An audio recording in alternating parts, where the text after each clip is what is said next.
sorry that this is going to happen with shaky cam and bad echo room audio, and maybe I should have waited, but I was so frustrated with my computer preventing me endlessly with the restarts. And oh, were you ready to go now? I'm sorry. I meant to tell you that I'm going to need to reboot one more time.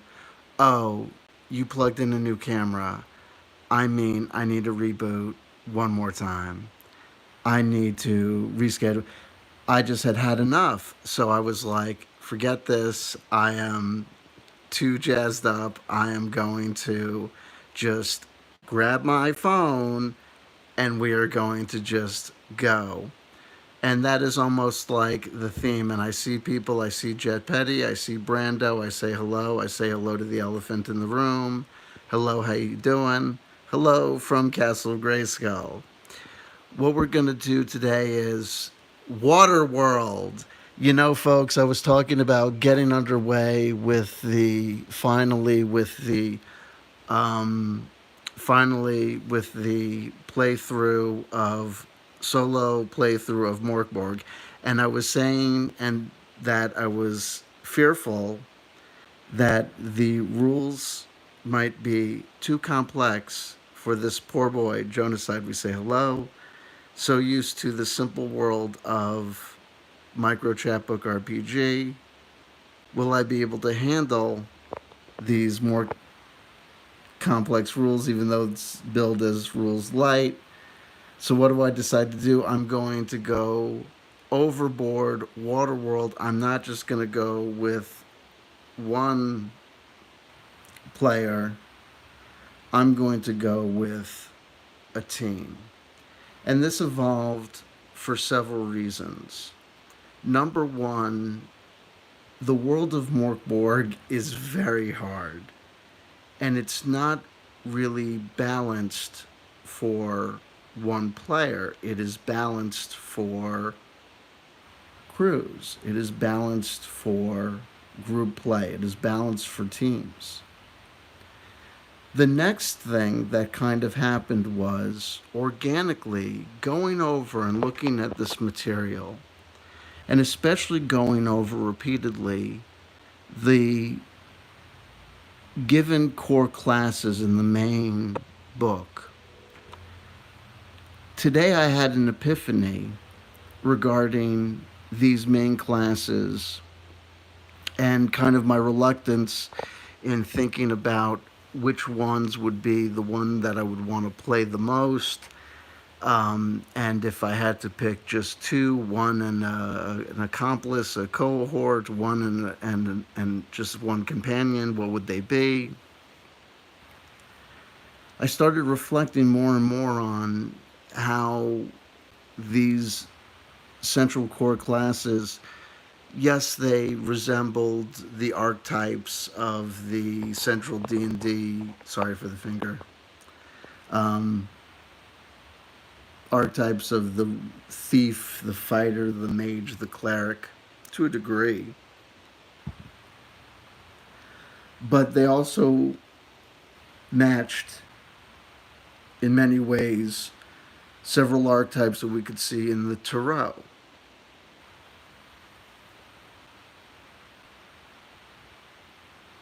We have concepts like the wretched royalty,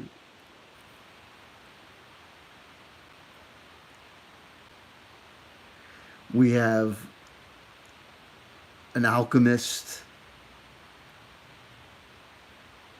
we have a fighter, it could be a symbol of strength. We had several things that jumped out to me, and I immediately started thinking of this world of Mork and its similarities to worlds like Dark Worlds, like the worlds portrayed in video games like Dark Souls and Demon Souls, and how these melancholy and ennui inspired and dark places are places of comfort for so many people. I want to find a way to put this phone down so as to center it somewhat, so we don't have so much. Ooh, I goo boo. Nice. If I could find some way to balance you, maybe on this book. But not the book that I'll be referencing, because that would be counterproductive. Bear with me somewhat when I do the thing. All I need is one thing to balance. Ah. But not on the camera part. Alright? That'll happen several times. Cinema Verite. All right. There you go.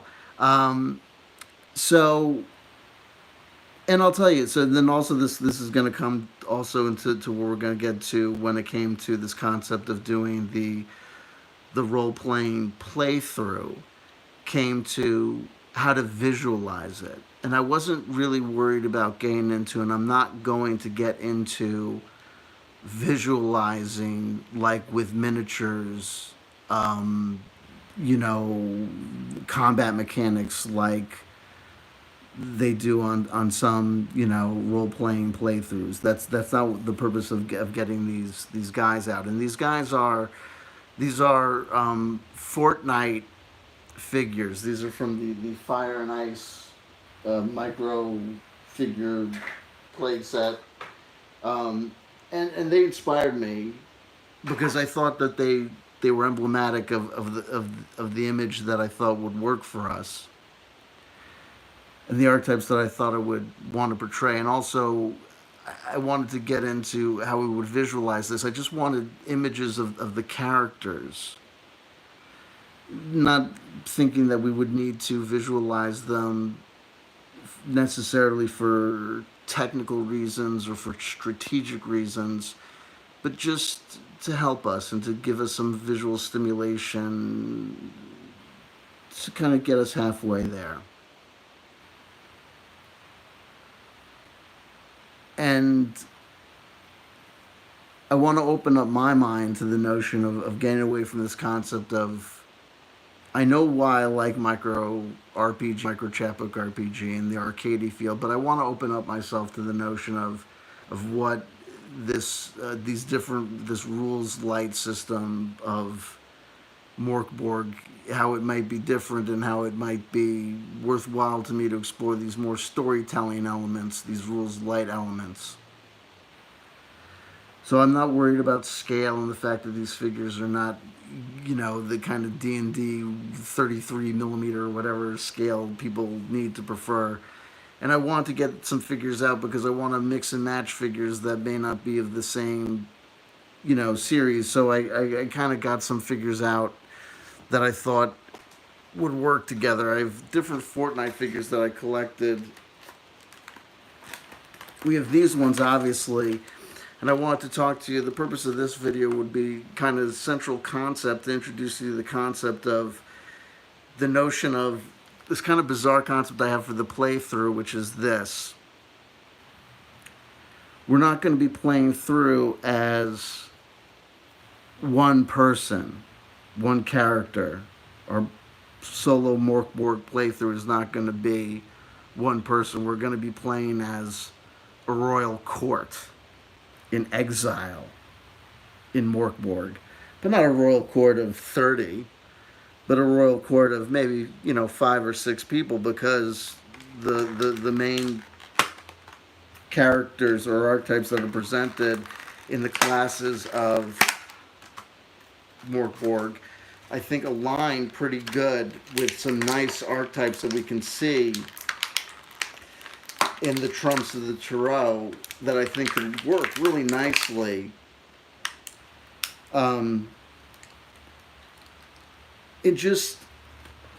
In seeing them interact randomly with each other, because, you know, because in playing solo, I don't have the benefit of having a DM that's able to take an adventure and, you know, lay it out for me, you know, one room at a time or one clue at a time. I'm gonna have to be able to deal with or work with, you know, randomly generated elements and let those generate a narrative. like we do when we read the Tarot. So having characters or a cast of characters inspired by Tarot archetypes, I think will put us in a good stead to have a story naturally evolve by having characters that are kind of inspired by Tarot archetypes and having them at play. Also, I don't think that we're going to need that it's going to be necessarily too complicated or too unfair for the enemies we necessarily encounter, because I don't think every member of our ensemble will necessarily be involved in every tussle. I think we might very well find ourselves in scenarios and situations over time where we have situations just handled by one or more of the characters at a time. We may find ourselves following one or more plot leads or narrative leads at a time. Also, I got to be completely honest with you, we are going to lose players.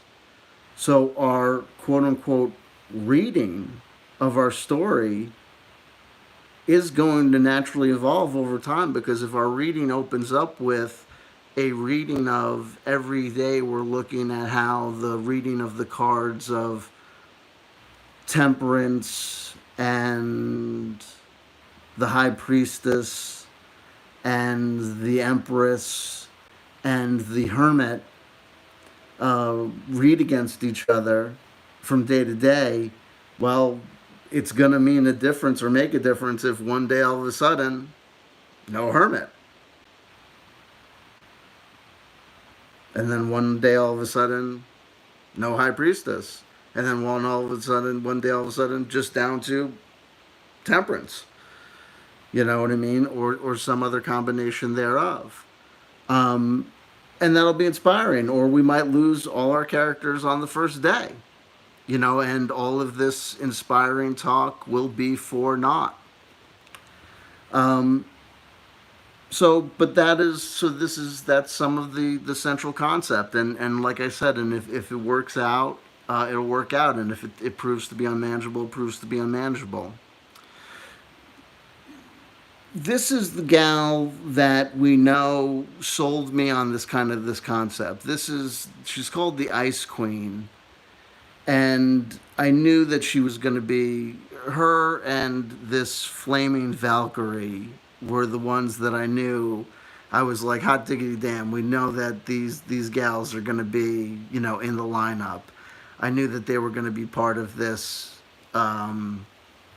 this grouping, and that they were going to set the stage for the scale of the figures. I originally thought I'd be working with mega constructs of figures who are a little slightly closer to the scale of standard D&D or role-playing game miniatures. Their heads are about like shoulder to the shoulder of these gals, so they fit a little bit closer onto the squares.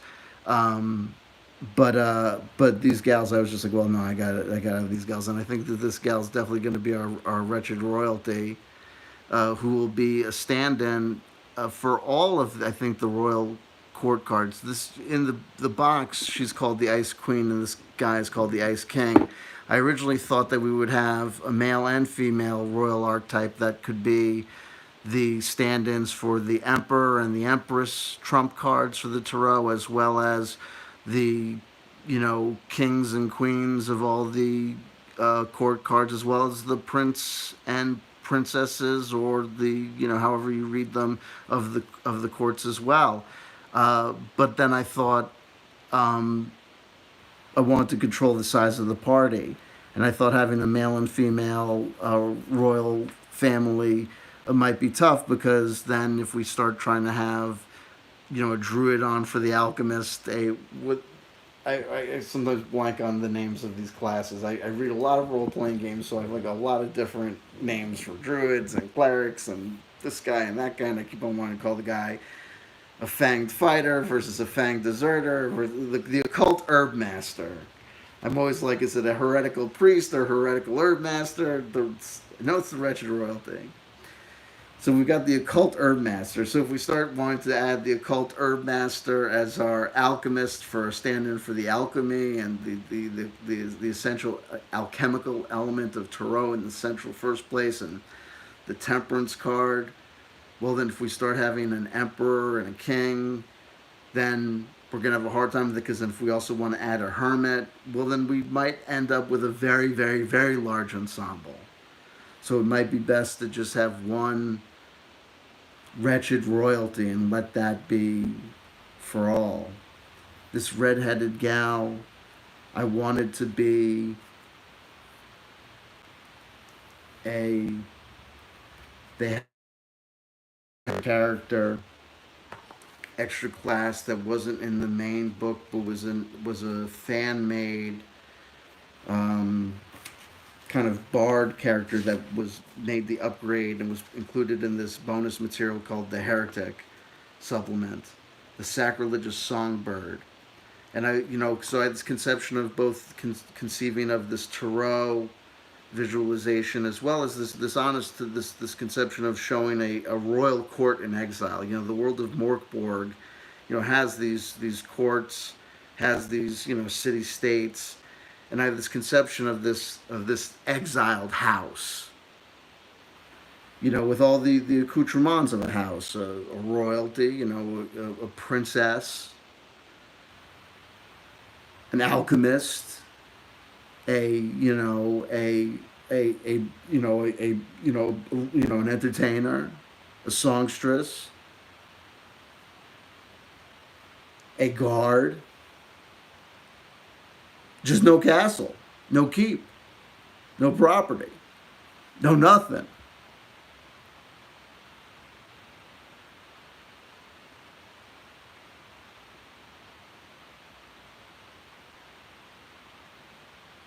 So we have this sacrilegious songbird. Now, as far as this guy is concerned, I originally didn't like him. He's a very famous character in the world of Fortnite, and maybe it was for that reason that I didn't like him originally for this. Maybe I was too attached to his image, but the fighter in the main book is referred to and is called the Fanged Deserter, and much is made of his famed bite. So there may be a reason. Oh, is Spooky here? So they're working the best adult dating site, I see. Nice. To keep the molten battle hound. Though I don't want to throw anyone off if they should tune into the broadcast. I wouldn't want them to be thrown off. Spooky says they've been editing Chanter Vision for 6 hours. Oh my God, Lord have mercy. And we will also have to see what we end up rolling for these actual guys. We also want to see if we're going to include a gutterborn scum. So I'm going to show you guys these figures, and we're gonna figure out who we're gonna give people some time to figure out what they think we should actually finally include. I also want to show you this guy because we're going to show some things that we're going to see if we think can be included. Now here's an individual. He's an Imaginext. He's the Scarecrow from Imaginext, which is a DC. He's like a Batman villain, but he's obviously for scale for younger kids. But you see, he's much taller. This is him right next to these guys. He's much taller and much thicker. But he's not. I guess he's way bigger than them. I don't know if he throws it off so much. When I looked at him sometimes,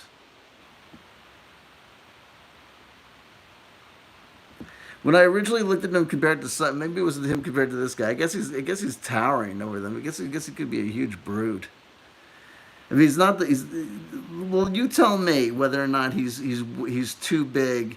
Maybe he's big enough to be a monster or a brute, but not big enough to be in the crew. You'll tell me if he's big enough to be in the crew. or whether or not he has to be some sort of super freak. Because I thought maybe he could even be like the druid, or maybe he has to be some sort of construct. Maybe they could, if someone could figure out some sort of way to mobilize the dead. But you'll tell me. We also have some other guys here I want to show you. Here's a different type of Fortnite character. Spread these guys out a little bit more. I'll put these guys out a little bit at a distance so you can figure out some more scale. Yeah. We'll just do this real quickly so that we can just get a sense of things.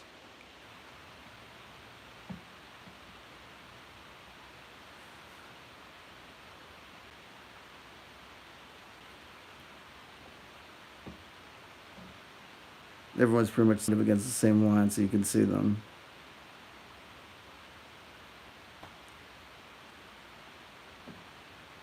Let's pull this guy back. You see that guy's. You see that guy's. If you think that guy's too small, they crouch those guys down a little bit more. He's a Fortnite guy, but he's made by a different company. And so the question is whether or not he's too small, or whether or not he can hang with the same guys, or whether or not he needs lifts.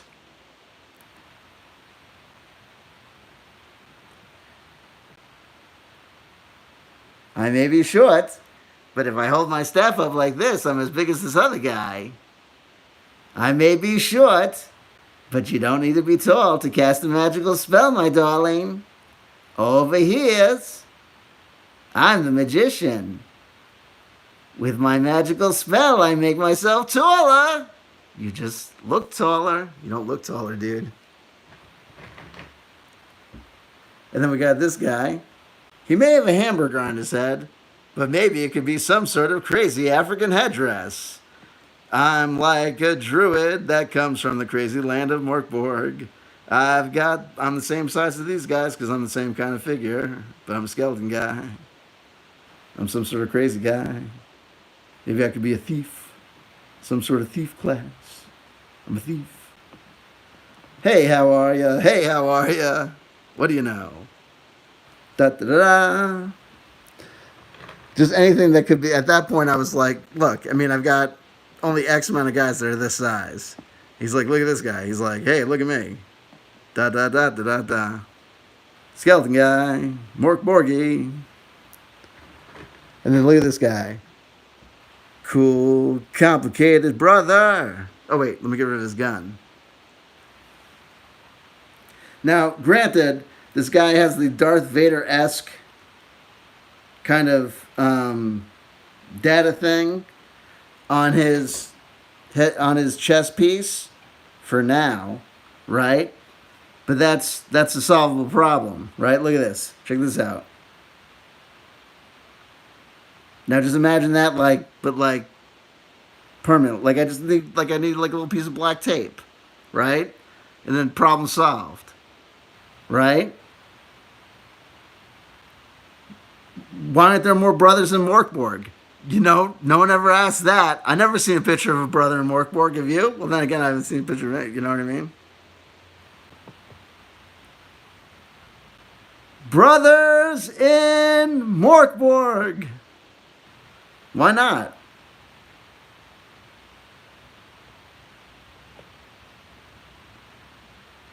All I'm trying to say is, why aren't there more brothers in Mork?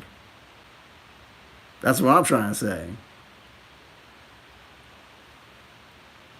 Not really. That's not what I'm trying to say. I'm trying to say is, why aren't we playing more Tyrell Mork? Anyway, we've got other guys here. Here's another. Oh, this guy. This is the guy. Now check this guy out. Watch this. This guy's got to be some sort of friggin' wizard or some sort of dude. Check this guy out. Now what I liked about now check this out. Check this out. Now what we know is this. As far as the archetypes that I want to have, that I know I need to have from the tarot, look at this guy. Check this crazy shit out.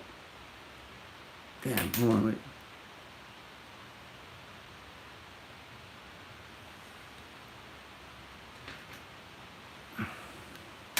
Ooh,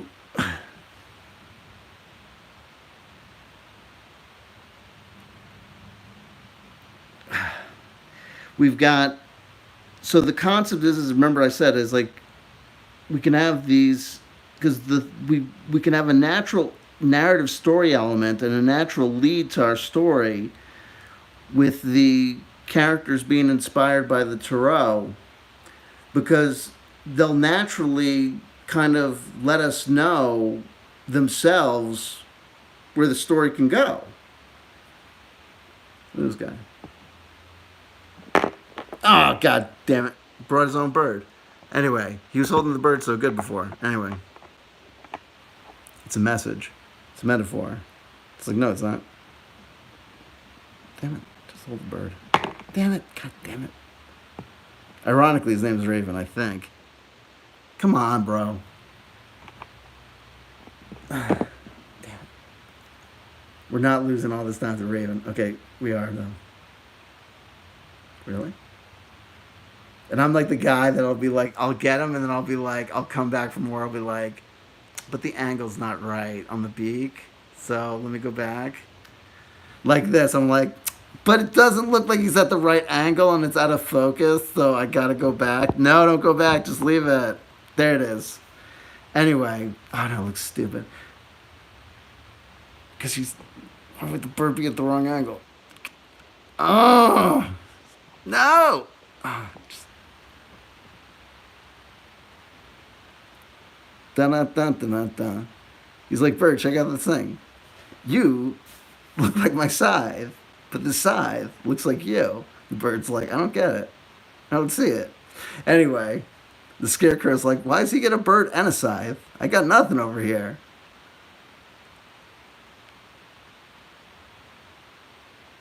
I'm trying to think of a line for the black guy. Anyway, sorry about that. Because like think about this. So we have the if we have the Ice Queen,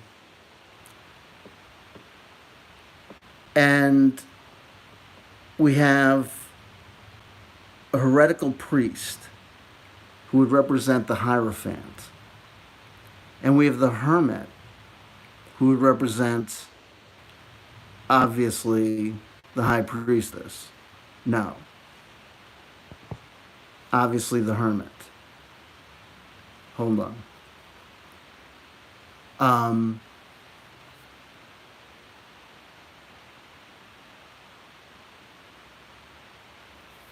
Hold on one second. How do we do this? Still there? It's still working? Okay. Oh, she sees that I'm streaming. Okay, this is not gonna work. Okay. I just have to do this quick. Um, the hermit follows himself. He follows his own light.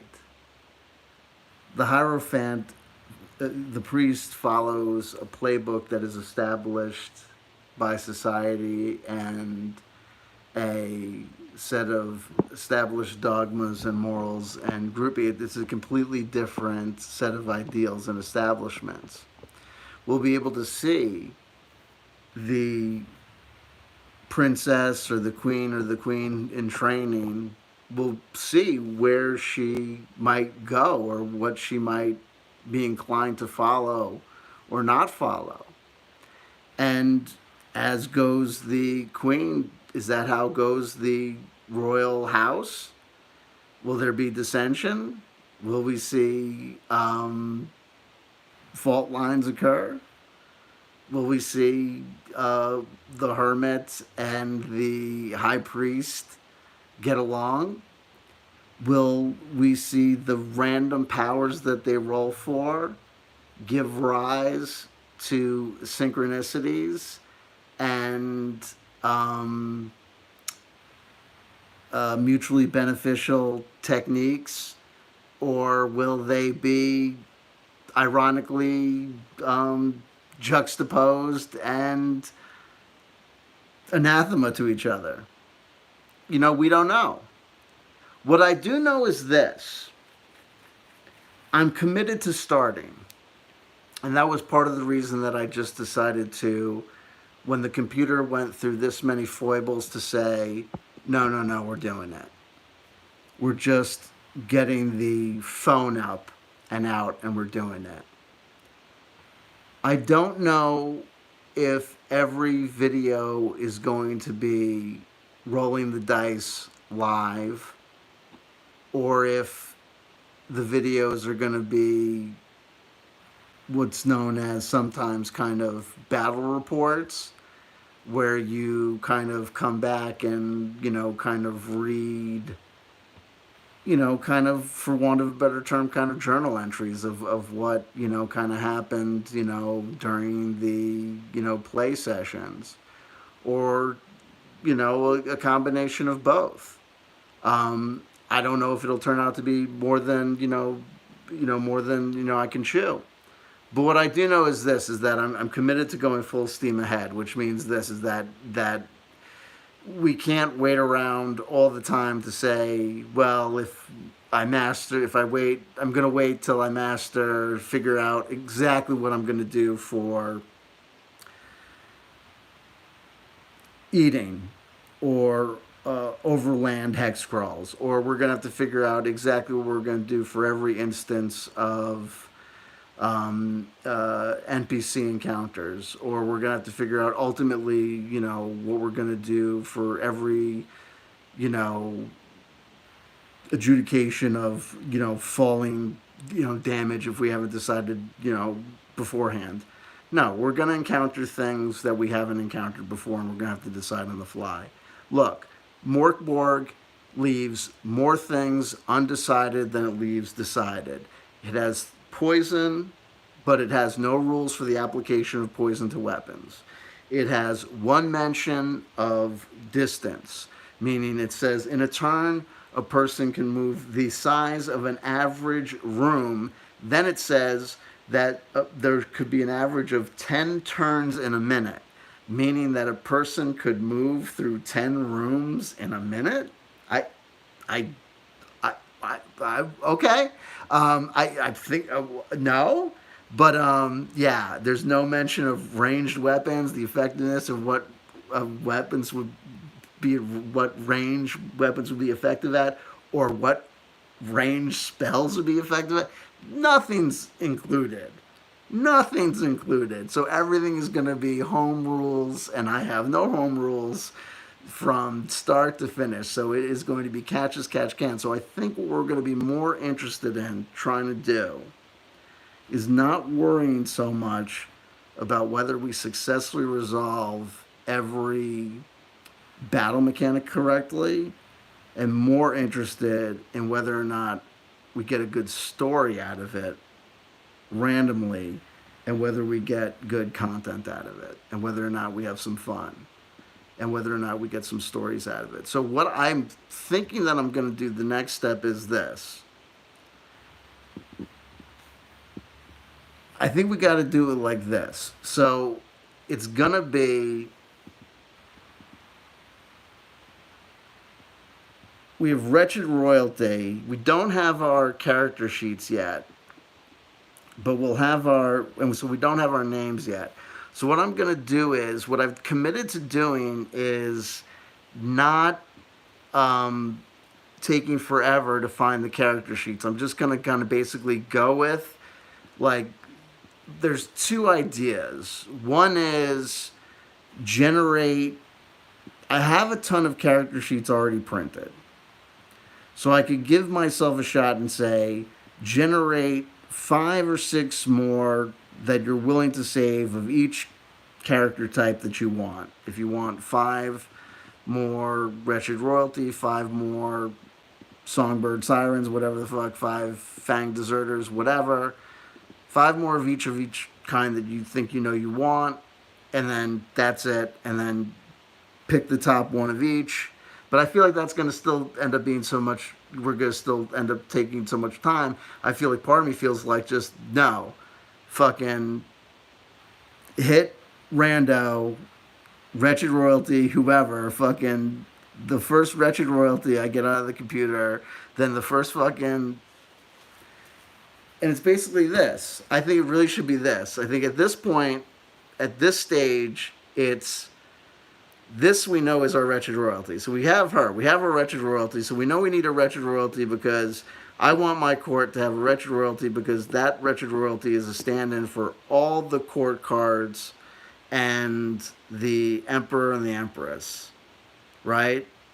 So that's our court. That's our whole royal concept of the court. So I think she's like a princess.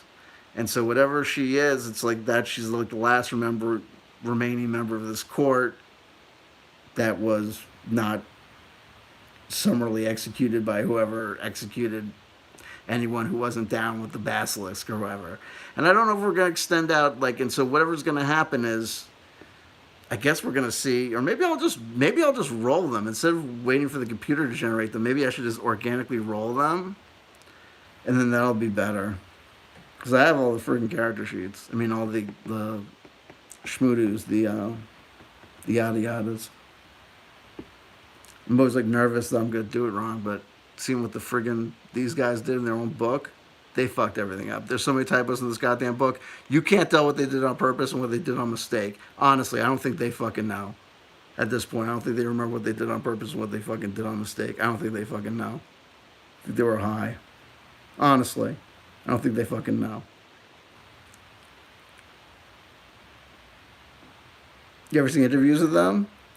Half the time you can't tell if they translated the question correctly or if they said yeah sure whatever. Anyway, so we got the wretched royalty, and then I don't know if she's gonna end up holding on to this weapon for the whole time because I don't know if it's gonna match up with what she gets assigned in her things. Maybe she will end up being. I don't know if she'd end up being a fighter depending on whatever, but I think I gotta have her being my songbird, my serendipitous songbird, whatever the heck they call them. The heck they call these gals? The sacrilegious songbird.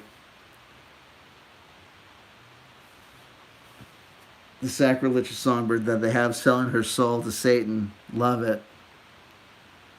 And of course, I want her because, the court should have its entertainment for its affectation of still having class and all that stuff, but there's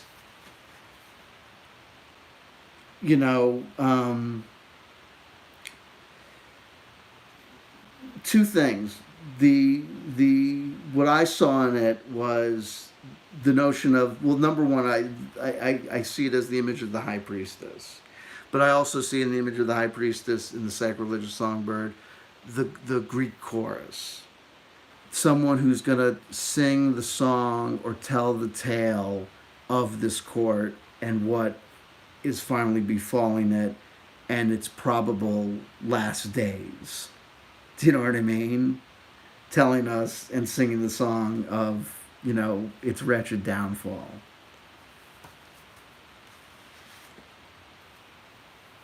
Now, I'll put, as we kind of cast people, kind of maybe I'll put them to the back here so we can kind of, because things are going to kind of get a little bit difficult for us. Because we got bad boys. We got some bad boys, and we're going to have some. Next things we're going to cast are going to be important.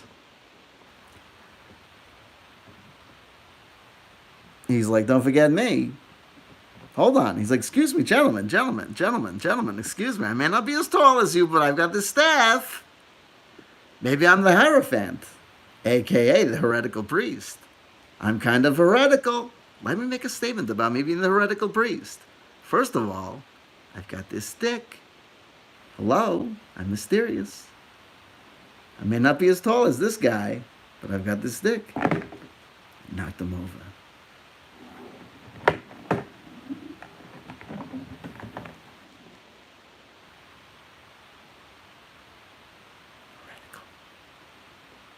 I'm a priest. Should he be a heretical? What? I don't know. What just happened? Is he too tall? Is he too short? Is he too short? I don't know if he's tall enough. I like you, buddy. I'm sorry. I'm gonna excuse me, buddy. You have to put the staff down. We're just gonna have to do this.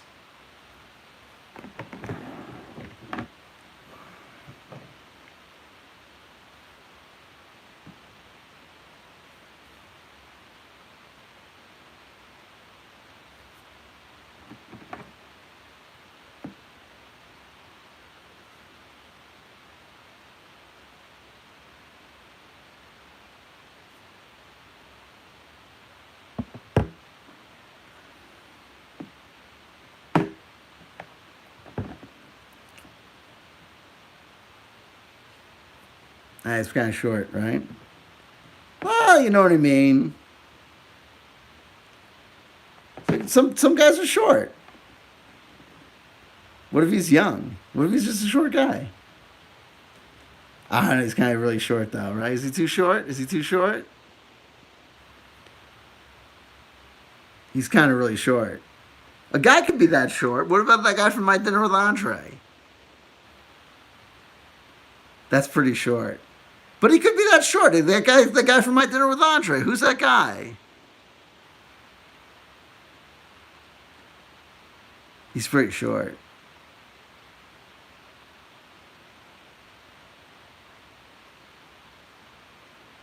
Maybe if he stands on something. Let's put him next to one of the gals, though. If he looks ridiculous. Oh, I don't know. Oh, buddy, I don't know. I don't know. I don't know if I. Well, look, we'll put you in a solo scene. There's other scenes. There's other things. We're gonna play other games. Don't worry about it. Don't worry about it.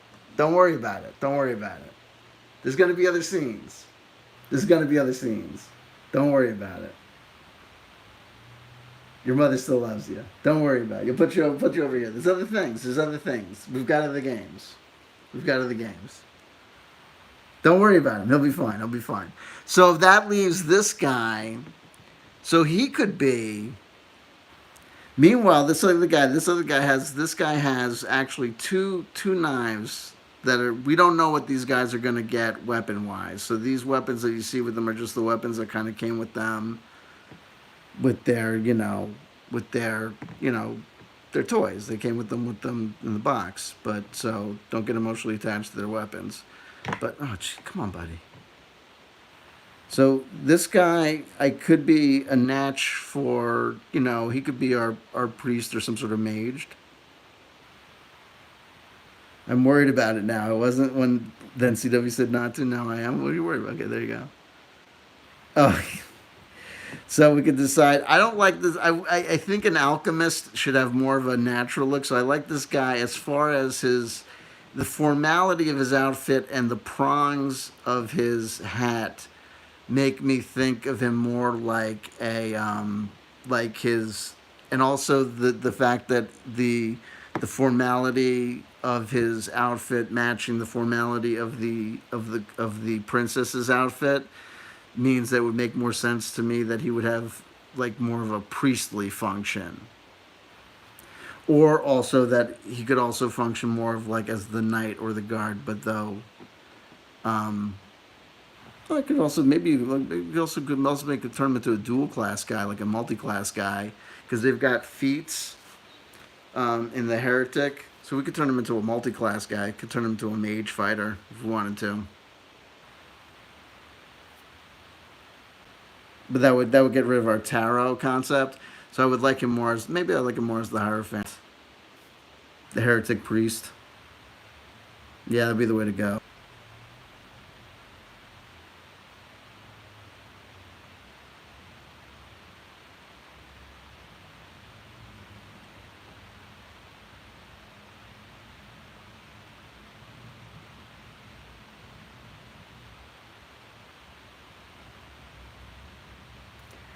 And what I like about that notion of the both the hermit and the what I like about the notion of both the hermit and the do I not have any mods on this channel? I can't. I don't know if I can make anyone a mod when I've got this on what should we call it on when I'm doing this on my phone. What should we call it? Both these individuals being masked is I'll have to take care of that on friggin'. But there's actually something like the sex bots. I think there's something to do with them like you're not supposed to actually do anything to them. Like you're not supposed to ban them or something. Like there's something weird. You're, like doing something to them is like worse than not interacting with them or something. I forget it. Anyway, um, I like the notion of both the Hierophant and the Hermit being masked individuals, because then the wretched royalty, the princess, it's understood that both the Hierophant and the Hermit, for their own reasons, follow their own motivations and may have clues or give clues that one would follow, but one must know that their intentions are kind of their own. So it'll be a very interesting dynamic to see. So we'll have him be our heretic priest. That's what they're called? Let me double check that.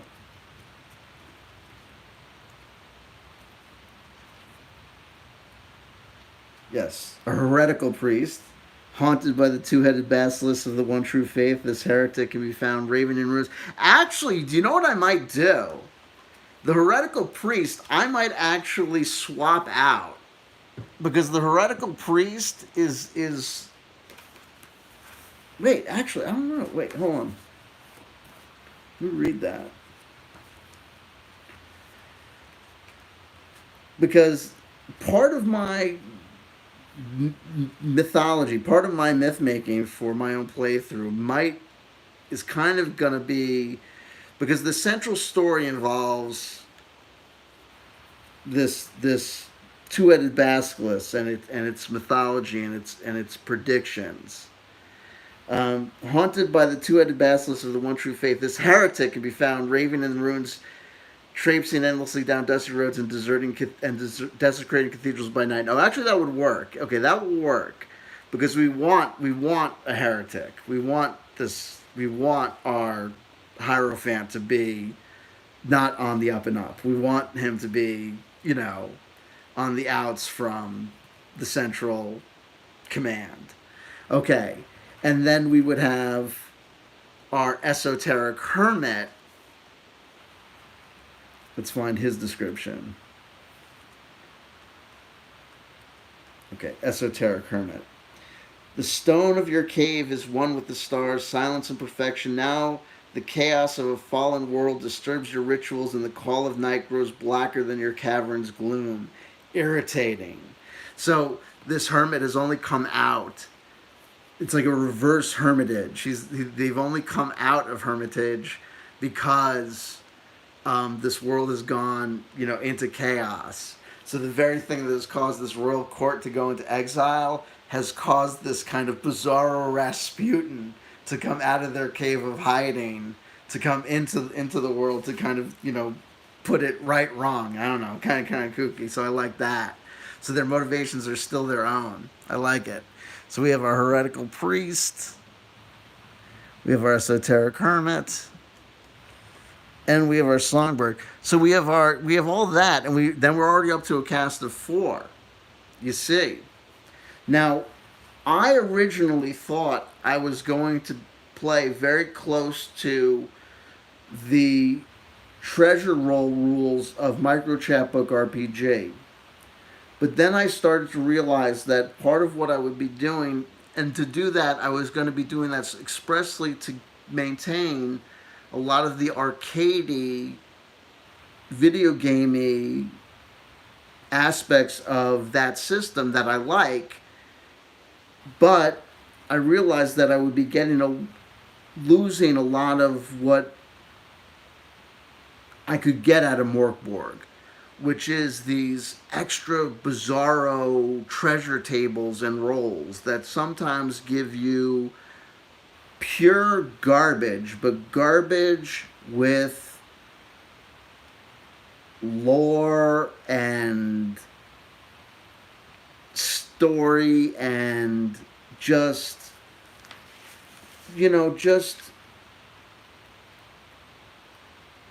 world, kind of building kind of language. It just has what we call flavor text.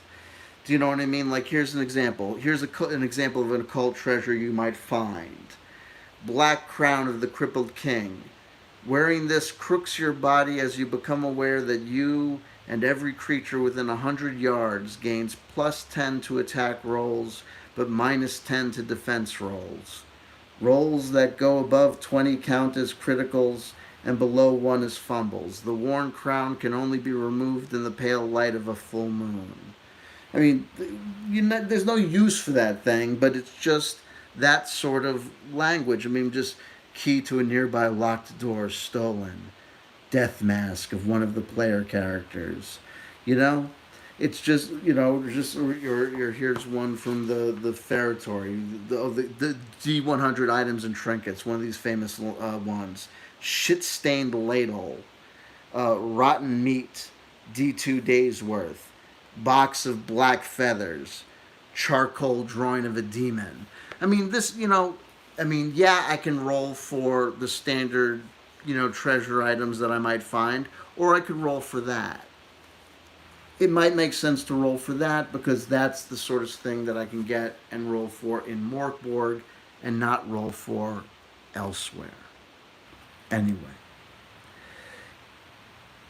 an occult herb master. If I add an occult herb master, I will get access periodically to healing elixirs naturally without having to get them just in treasure rolls from Micro Chapbook RPG treasure rolls.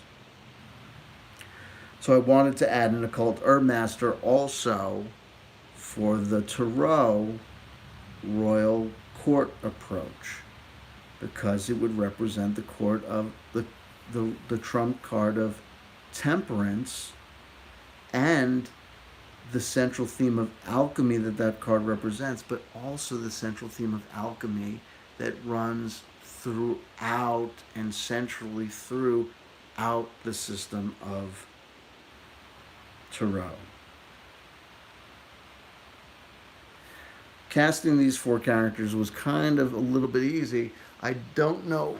Let's see the guys that I've got in here. We've got everyone out on the table. We don't need this. This is a gun. Oh, we've got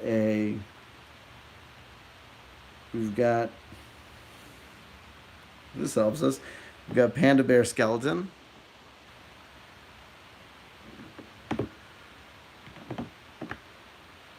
Got this guy I pointed out already. Now, technically his head is a hamburger,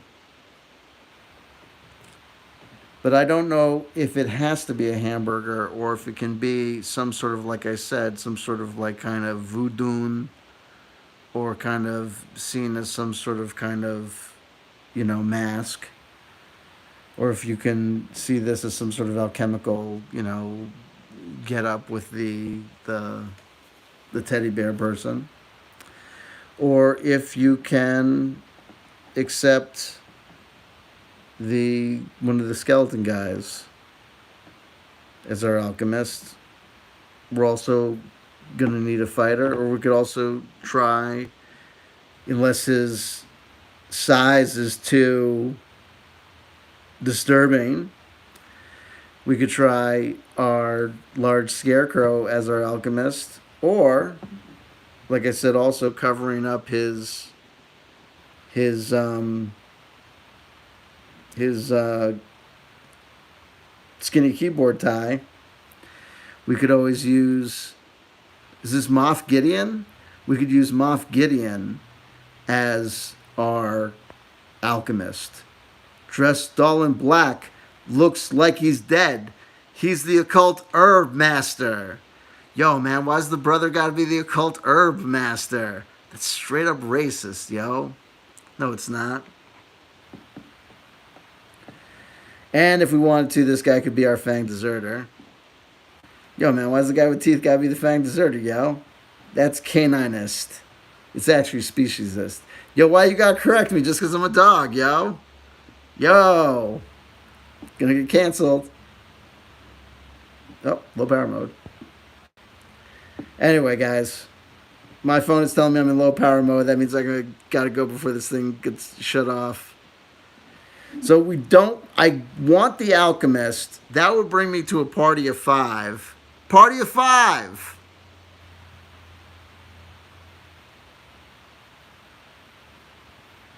You cast the alchemist. You guys tell me who's the alchemist. If we add the Fang Deserter, that's going to bring us to a party of 6. That might be nuts. Pumpkinhead. We got to vote for Pumpkinhead. Yo, oh, here's some alternatives. These guys are the same size as the. Oh, he's a little shorty. But maybe this guy could be a chick. This guy is the same size as the guy we kicked out for being too short to be the heretical priest. But this is Hayhead. They are from. They come in the same thing, the same party pack as Pumpkinhead. I think is his name.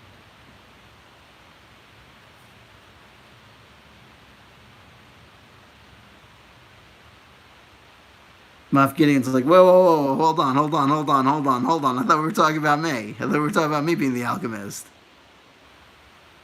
Is it a no on Hamburger Head? Should I get Hamburger Head just out of here? Should we say no to Hamburger Head or we say no to Hamburger Head? Okay. I should note that the Scarecrow guy comes with accessories.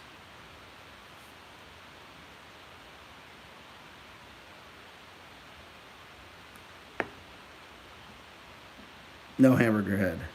He's out. He's going to be in a buddy cop movie with the guy that got kicked out for being the heretical priest.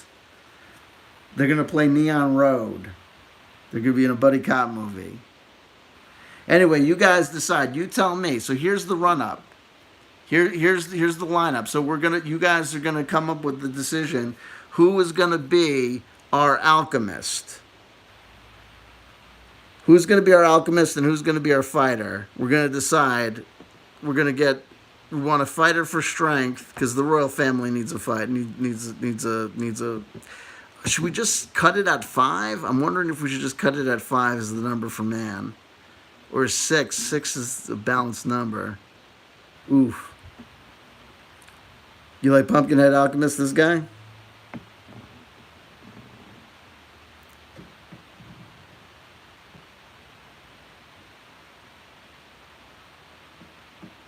That might. Oh wow, it's a weird. Are we feeling it? Hold on.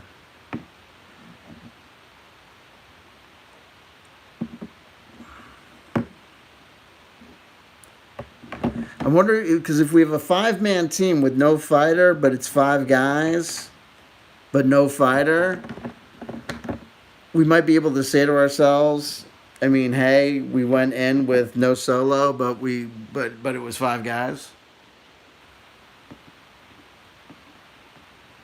And our story would be is that we have barely a princess. Doesn't even have a court. The remnants of same. Barely same. The established religious order remains. Why wouldn't it? Where else does it have to go? Nowhere else to go. Though it's failed to do anything, it certainly failed to prevent any sort of, disaster. It certainly prevented the faithful of the basilisk from, winning any sort of, winning the, conflict and, us preventing, being dispossessed from our hearth house and home and our, her parents being killed and all that jazz. But then there's this new cat, the hermit, and his strange ways. He seems to have no idea what's going on. But that seems to be a welcome blessing.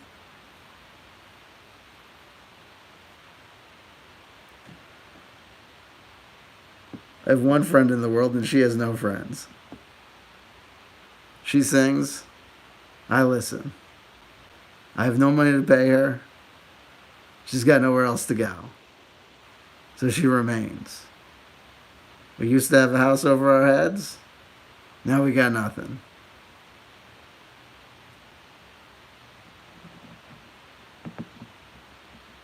He's a medicine man.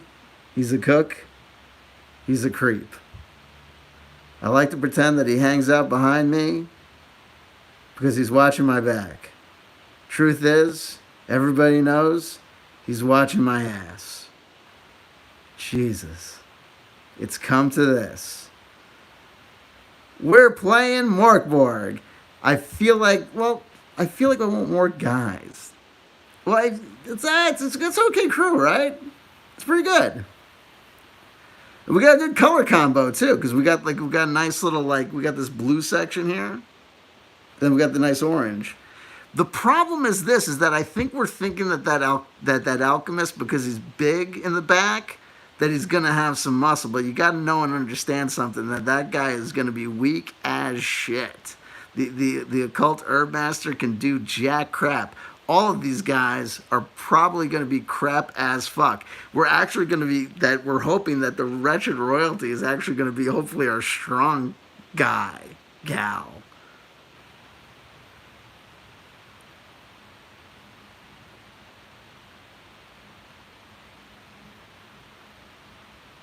This is actually a bullshit crew that's going to get killed on day one.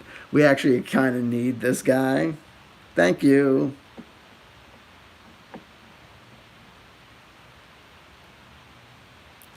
Actually,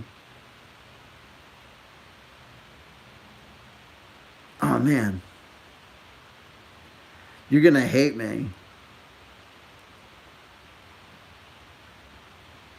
Because you know what I really want to do? Is I want to add two guys. Because in the same way that we have like the yin and yang of the heretical priest and the esoteric hermit, I want to have the yin and yang of organization, of kind of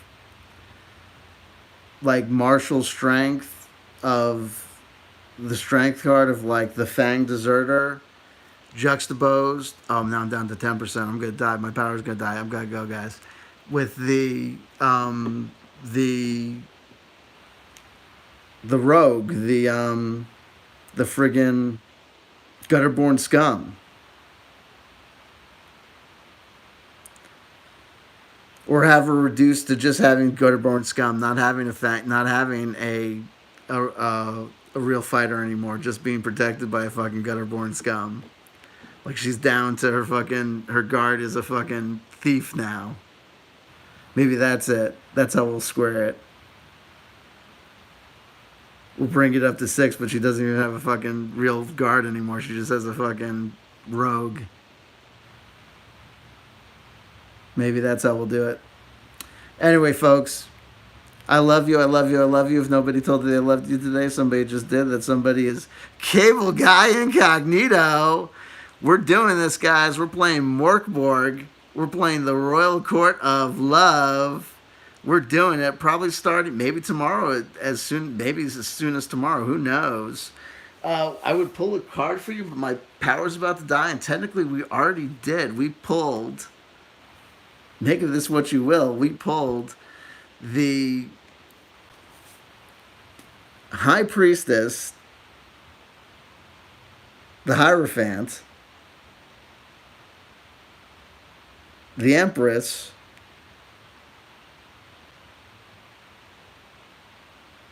Temperance, the Hermit, and we're gonna call this guy the 5 of Discs. Buddy, can you spare 5 dimes? Raven on my head. Do. Mork Borg. Love you. Catch you soon. Love you. Love you lots.